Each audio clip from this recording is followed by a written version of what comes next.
कहते हैं कि उम्र के साथ दुनिया छोटी होने लगती है और घर की दीवारें ऊंची। लोग अक्सर आराम और सुकून की तलाश में घर की चार दीवारियों को चुनते हैं, लेकिन कजाकिस्तान के एक हॉस्टल में मेरी मुलाकात एक ऐसी महिला से हुई जिसने इन सभी बातों को गलत साबित कर दिया।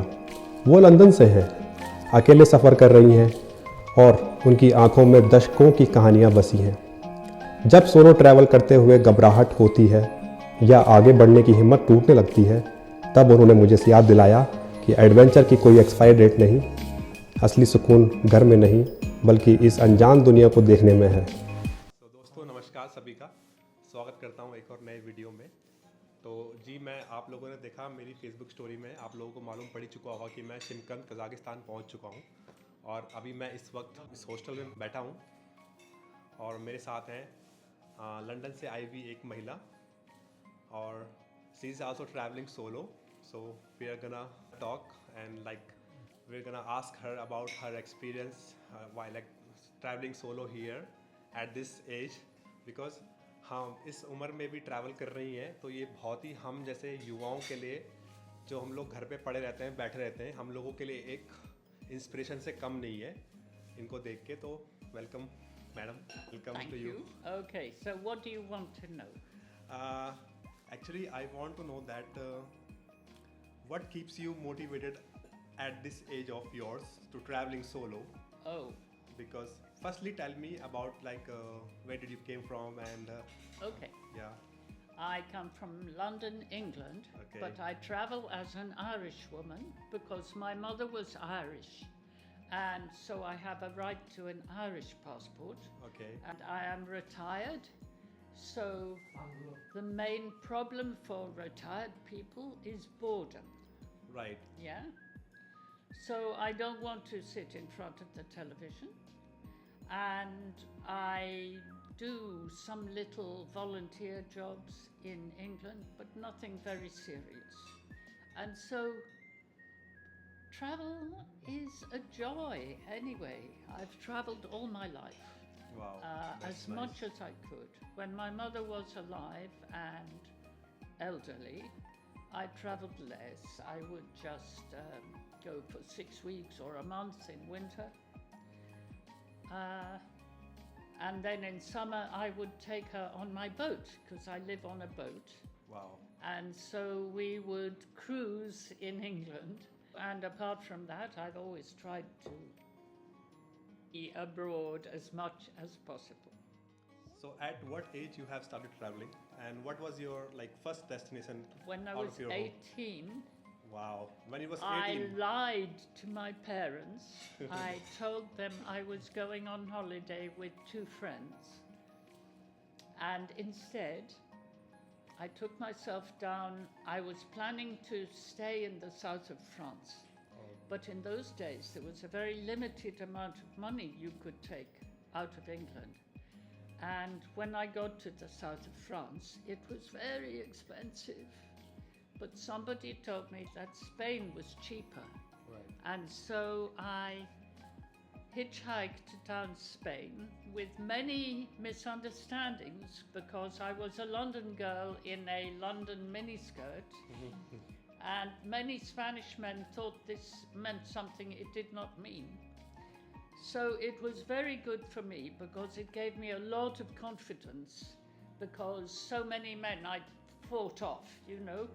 So I became convinced that I could never be in any danger of people doing things that I didn't want, because I saw myself as successful in fighting these men off. Of course, the truth is, now I understand, that they thought, seeing my miniskirt and me at the side of the road, that I was a professional lady. And therefore they were probably very surprised when I punched them or resisted their suggestions, and was very offending. But it was a wonderful training for travel, because it left me with this tremendous confidence. You know, nobody can bother me. When you just arrived in the Shimkant, what thought Yes. what thought came to your mind when you just arrived in the Shymkent and you Oh, step it out of was your so airplane? green. It was green. I've been in the snow for 4 weeks. And so everything's been white. And then the train starts coming towards Shymkent. And first it is like desert with little grey bushes here and there. And then suddenly, just before Shymkent, it's green. And I come into Shymkent and there's all this grass growing. Really, yeah. It's green. That's what I thought. How do you like Central Asia? Like, what places you've been to, and how do you like the people here, the food? I'm sure you I have love must of, the food. Yeah. They eat lots of meat, Yeah, really. but they eat kinds of meat that people in England don't eat, and that I do eat, so I'm very happy. Also, Kazakh cooking is very greasy, Yeah. and I love that. So, yeah, and the people, it was a shock when I came to Almaty. I had been in Kyrgyzstan. Before And coming here. although people are they're not very forward in Kyrgyzstan, but coming to Almaty was really a shock because people literally, I didn't have a translator on my phone, I was trying to find my way around. People would just turn their head away. It was so shocking to me that Yeah. I've been all over the world. I've never met people like that. Yeah. I think it says something about the history of Kazakhstan that people have had that part of themselves taken away, that part which is easy with strangers. And this doesn't stop them being very kind and good people. Yeah. They I've are very had kind. so much kindness and goodness. So here. was the language like? Do you think the language has some barrier when you communicate with the people here? Yes, I use my phone now because I've realized that face talk doesn't work here. Yeah. Yeah? That's true. Yeah. But yeah, people are very kind here. They always try to help you, They and do. they do their best. Absolutely. Yeah. I agree. Yeah. Right. And You do speak French? yes. Wow. And I- but you must speak 3 languages easily. Yeah.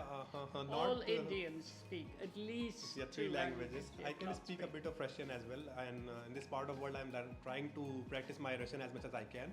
Very good. So yeah, and when I was preparing for my college after my graduation, I was preparing for Germany.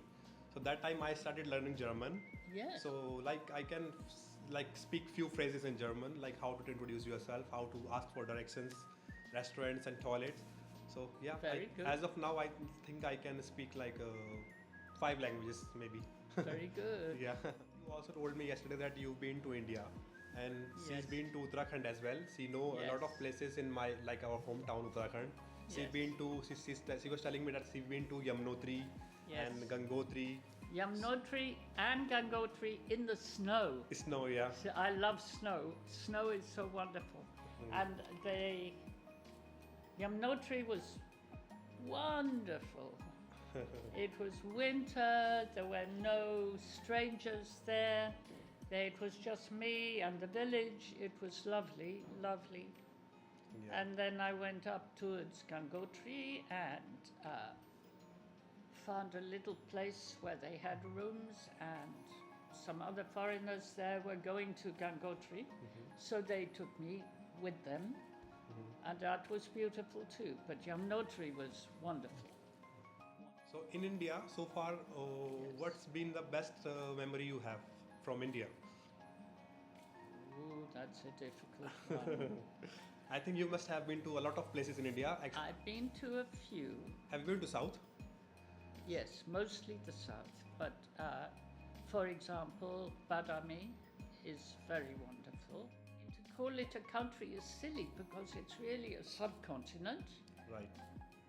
and there's so much there. And when I meet other people who have been traveling in India, they tell me all sorts of places that, you know, I've never been to, that I want to go to.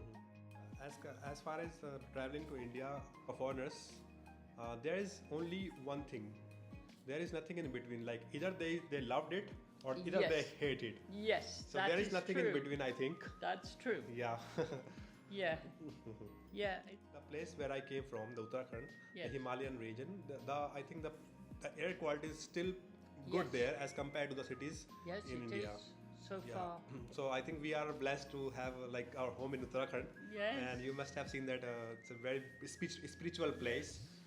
Yeah. But I hear they are building big roads. Yeah, to they bring do, people they there. do. But we don't We like will it. see. They are constructing the roads and buildings, but at the same time they are harming the nature, Yes. which we don't like. So And I was quite impressed that they managed to put the new road in Joshimath Joshimath, in yes. such a way that it collapsed. I mean, this is not really creditable. Right. And India has so many intelligent people and so many intelligent engineers who go all over the world. It's really sad that they aren't working in India. Yeah. So, It's a ma'am, shame. what was the reaction of your family members when you told them that you are going to Central Asia solo? Well, my sister uh, feels that I should have come overland. She disapproves of aeroplanes. Yeah. And so for her, you know, the fact that I flew to Kazakhstan, oh, it's not green, is it? You know, all those emissions from the aeroplanes. And, well, you know, sisters can always find something wrong with you. Right. And that's how it is, you know. For the rest, my cousins, very thrilled, very excited. Your cousin. Very excited, very proud of me. You know, my old lady cousin goes to Central Asia. Yeah. Yes. That's a thing that I think we should youngsters learn from you, because at this age you are still traveling solo, you are enjoying your life. You know, that's not normal in India. At that age, people prefer to go stay at their home watching TV, as you mentioned earlier. Those my friends who have children, they couldn't possibly travel. Their children won't let them. Yeah. You know, your children become your bosses. So I was very lucky. My mother was always very supportive. That's nice. So, and she loved to travel herself. Wow. So, and she loved India. Really, she's Oh, been to she India too? loved India. She came to India. I think she's visited India 4 times. Wow. Different places, different ways of visiting. No, British people love to travel around the world, like because There are lots of English people who travel. Yes. yeah, it's been I think more than 2 months since I Yes. came to the Central Asia, and I have met so many British people here. Have you? Yeah, in Tashkent we have 2-3 British people. Yeah, they like to travel. Like when I asked them like what do you do for a living, they told that some of them left their job, Yes. like me, and they are now traveling full time. Yes. There's one guy I've met, and he's been here since 3 months, and now he told me that he's going to Afghanistan, and he's gonna like bicycle, like he will travel by bicycle to the whole Afghanistan. Yes. But I think from the now situation it's not possible. But yeah, I've met so many British people, and they love to travel. Yes, and also this is one of the good sides of the situation in England, where people do not earn enough. However hard they work, however clever they are, if they are young, they are unable to buy a house because they have to pay so much money to rent where they live Right. that they cannot accumulate money. And the advantage of this is that they will say, okay, you know, I've saved enough money, I'm going to go and look at the world. I mean, this generation are much more traveling than the other previous generations, much more. You told me that you've been to more than 30 countries. I think it's a difficult question to ask again. But where did you feel the most alive and like the happiest? Like, wow, this place is like next level, incredible. Well, I think, I mean, India, of course, really. Thank you so much. Really, Yes. And India and Bolivia. Bolivia in South America, I guess. Yes. Bolivia. Bolivia. Where do you go next? Ma'am, well, I'm just waiting for my Uzbek visa to come, Yeah. and I think most probably it's gonna arrive tomorrow, and I do find some sort of volunteering works where I'm gonna teach students. Good. Yeah, Good. so I'm like looking forward for that. So as of now, Uzbekistan, and at the same time waiting for my Tajik visa as well. So Tajikistan would be my last country as of now because I have a plan to visit Afghanistan, but at this situation I don't want to go there. Yes. It's life is precious. Yes, I think yes. so. Tajikistan would be my last country on this first leg of my journey, and Yes. after like I'll go to home and then let's see how it goes. Well, I really agree with the idea. My best travels have been when I could travel a few weeks or a few days and then work. Because I work as a volunteer for this thing called Workaway. Yeah, work away. Yeah. I find it there work away too. Yeah. That volunteering, yeah. And that really is great. What mostly people think back in India, like if you want to travel, you need a lot of money. Well, I think it's not true. It's not always about the money when you travel. You can find the work like volunteering work. There are Yes. a lot of opportunities out there in the Yes. world. You have to just willing to work 4 to 5 hours a day. Yes. And the main thing which requires in traveling, it's like your stay. Second thing, your food, Yes. and they're gonna cover it. Yes. So where the money comes here? Yeah. So it's not like always ki you need money to travel, a lot of money. No, it's much, anyway, it's cheaper for me to be here in a Yeah. hostel, here, paying Yeah, for right. a hostel, Yeah. than to pay for the heating in my room at home. So that's, you know. Well, thank you so much, madam. It was pleasure to meeting you. I feel kind of like more motivated and more enthusiastic, even more after meeting you. Yes. And I think that's gonna really help me while I'm traveling the world for Yes. any further. Well, Good to it's a spoke with pleasure you. to meet you. Thank you so much. Really a pleasure. Yeah, and I hope we will be meeting up next in India. Who knows? You will be my guest. You're most welcome to Uttarakhand again. Thank you Yeah. very much.